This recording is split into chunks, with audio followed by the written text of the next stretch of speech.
And for now, all I want you to do, you're gonna cover your head, close the distance, and give your partner a hug. That's it. Okay? Throw the 1-2. Pop, pop. Cover your head, close the distance, give your partner a hug. All right? All right. Questions? Nope. Everybody knows how to cover? Okay. There's nothing coming back from Joe yet. It's just jab, cross, cover, close the distance. Think about putting your forearms, your elbows on your partner's body. Boom. Double underhooks. Okay. Big hug. Oh, big. Woo! Okay. So we're going to have one side. Okay. Both sides are pummeling, but one side is looking to create a better angle. Okay. So usually, whatever side my head is on, that's the side that I'm going to look to create a better angle on. But it could be in the switch, right? As I go to pummel inside here, it could be in the switch that I look to create my better angle. So as I'm digging my underhook on this side, and my head would be going to the other side, maybe I choose to create the angle there, okay? But if I'm already on this side, and Joe starts to pummel, or attempt to pummel, maybe that's where I look to create my better angle. For now, better angle basically means put your hairline on their jawline. We're neutral here. If I go here, and then I square my hips, that's a better angle, okay? If that's the way we get it, then I'm gonna have an overhook on the same side that I stayed on. On the far side, I would like to get bicep control and or a wrist tie. Wrist tie meaning hand if I can get it, okay? So thumb and index or thumb and middle finger where the wrist and hand meet. This is fine, but it's a lot easier for Joe to free his hand. This gives me more control of Joe's hand. So if I can grab the hand, that's what I want, all right? So we're just gonna pummel. And at some point, I'm gonna decide I want a better angle. And I'm gonna look to take that angle, okay? Once I get it, we're just gonna reset and go again. That's it. You can get overhook or you can get underhook. Isolate a side, but one side is chasing it the whole time. Both sides are pummeling, okay? I will switch in like 45 seconds a minute, okay? 3. So we're gonna keep for right now just off of Joe's right hook, right overhand, whatever. My hands should be up and back. As Joe throws, I'm looking to cover as much of the side of my head as I can. Anything from the temple around the back of the ear down the jawline, okay? Ideally, I'm getting inside of the punch. I'm moving my feet, okay? But right now, let's isolate just the hand movement. So when I'm here and Joe swings, boom, I'm covering.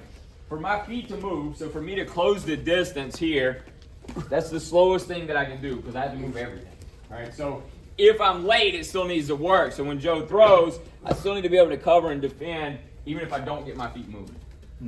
Ideally, I would like to be inside of the punch, okay? It's one of those closer to danger, further from harm kind of things where if I'm inside, I'm close for that moment in time, he can't hit me nearly as hard, okay? If I bail out this way, that's fine, but I need to engage at some point if I can't just bail out and run, okay? Another guy stabbed on the cat's bus 2 days ago. Nowhere to run. Where are you going? Okay. Multiple stabs to the chest. He actually ended up surviving. Somebody intervened. Wow. The guy came in and pushed him off of him. Cops got there, put a chest seal on him. He survived. Wow. But pretty lucky. But the point is there was nowhere to run, right? So making space is only good for so long in an environment like that. At some point, I'm going to have to engage, okay? So for now, we'll isolate just off of the right overhand or the right hook, feet kind of in place. So as Joe throws, I'm just making sure that I'm covering as much of the side of my head as I can. I'm tucking my chin. My hand goes from the front, the hairline, to the back like this. Your elbows should point towards the puncher. Boom, here, okay? The other hand is up, I should be able to see. Think about like you're looking through your eyebrows, okay? Don't pick up your defense. Here, I stay here. Make sense? Isolate just that part, all right? And then move. They throw one, you move around. They throw one, you move around. All right, 3. Woo! Okay, if I'm here and Joe swings, resist the urge to start reaching early. Because your timing is off, and this arm gets out there before, yeah. I'm gonna get cracked. Look, punches are designed to come to you. You don't have to go to them.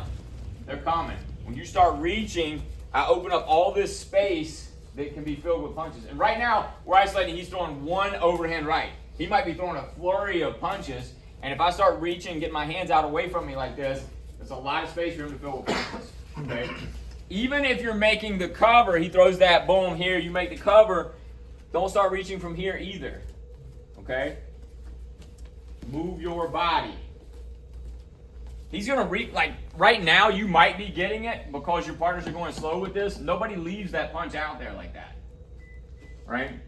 So right now, you might be getting away with covering like this and leaving that punch. They're not going to do that. Right? So when I make my cover, even if I'm late, if I make my cover, I close the distance and then I look for my control. Okay? Don't reach early. If your feet don't get moving, okay, prioritize defending the punch. What are we doing? Throwing two punches and not getting knocked out. Okay? Yeah. So if you start reaching early, you increase the chances of you getting knocked out. So I'm either throwing my two punches here, bop, bop, Joe swings back, I'm covering and then crashing, or I'm throwing my two punches, bop, bop, I'm covering and crashing at the same time. All right? Be careful, like, starting to mix these things, okay? Move with your body, reach with your body, get inside, and then look for your control, Don't go early. Yeah. All right? Right. Same side, same thing, but better. Okay. 1, 3. I'm not getting my feet moving, okay? So I was able to make the cover, but I wasn't able to get my feet moving. I might try to crash line cover distance from there, but I also might look to hit and then use that as my entryway in, or hit and my entryway out. Okay, so if we go back to the same kind of setup, I throw the jab cross to 1, 2 here. Joe throws on me. I cover. Now from here, off of this cover, I'm going to throw just a lead hook. Okay, so I'm just covering and bang. Just a little short hook inside. Okay, look, I'm throwing a hook. It might be Joe throws that, I might go cover here, boom, and I step in, I throw an elbow, right? There's a lot of different things that we could do here. We're just gonna, this is an option, not the option, okay?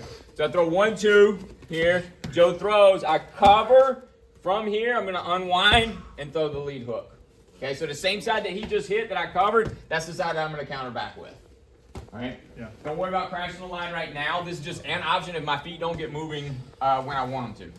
Yep. Okay, so 1, 2, cover, counter. Yeah? Yeah. 4, 3. Woo! Okay, so let's start putting some of this stuff together. So we're going to go back to where I'm leading with offense. I'm throwing jab cross. Look, the way to think about this is like if I'm in a self-defense situation and I'm winning kind of the stand-up striking portion. And again, what does that mean? What's the context? It may be that I'm punching my way into clinch. It may be that I'm punching my way out of here. It's maybe that I'm punching my way to higher force. I don't know. Again, we go back to the bus. There's nowhere to really go. All right. At some point, the other person is going to have a decision to make. If I'm getting the best of them from the striking side, their choices are continue to get their ass kicked, run away. They never do that. Or close the distance, okay? Now they may throw hands back, right? And at that point, I have to make a decision. Do I want to stand here and throw hands? Or do I want to try to close the distance and get control? All right, so that's where we're going to go for now. So I'm going to throw that same jab cross that we started with. I'm throwing the 1, 2. And for now, Joe's going to, we'll isolate just the right hand. Before we get out of here, we'll do both hands. We'll isolate just the right hand. Joe throws the right hand. I'm going to look to cover. Now, if you can cover and get inside, I want you to. But you don't have to do it every time. Okay? Sometimes it might just be, I throw my 1, 2, my jab cross, Joe swings on me, and I get the cover. I throw my jab cross, Joe swings on me, I get the cover, and I get inside. Okay? That time I ended up with an overhook. It might be an underhook. It might be the way we started the class, and I get double unders. Okay? All of that is fine. What I want you to do is throw 2 punches and not get knocked out. Okay? Okay. That's the goal. 2 punches, 1, 2, and don't get knocked out. All right? Beyond that, if you can throw 2 punches, not get knocked out, and get control, that's great. All right? Control for now means that I'm here, I'm here, I'm here. Okay? Overhook, underhook, double unders. If you got double overs, I guess that would be fine too. It would be difficult, I think, from this kind of setup, but it's possible. Look, attributes are going to matter here. If I'm doing this with Freddie, I'm not almost never going to end up with overhooks. Okay? I'm almost always going to end up with underhooks. And vice versa, Freddie's almost always going to end up with overhooks on me. Okay? Honestly, I'm probably going to end up ducking Freddie's all together and be on his back. And I'm not going to pause at overhooks, underhooks, anything like that. Okay? I'm going to crash the line so if Freddie threw, if I throw that 1-2 here, boom, okay. If I throw the 1-2 here and Freddie throws, as I crash the line, it's going to make more sense probably for me to just move behind him. Okay? Because there's a lot of space there for me to feel with not a lot. Okay?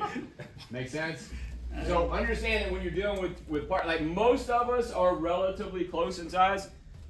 You like your path of least resistance may be just to cover as you crash the line here, boom, and continue to move behind him. Mm-hmm.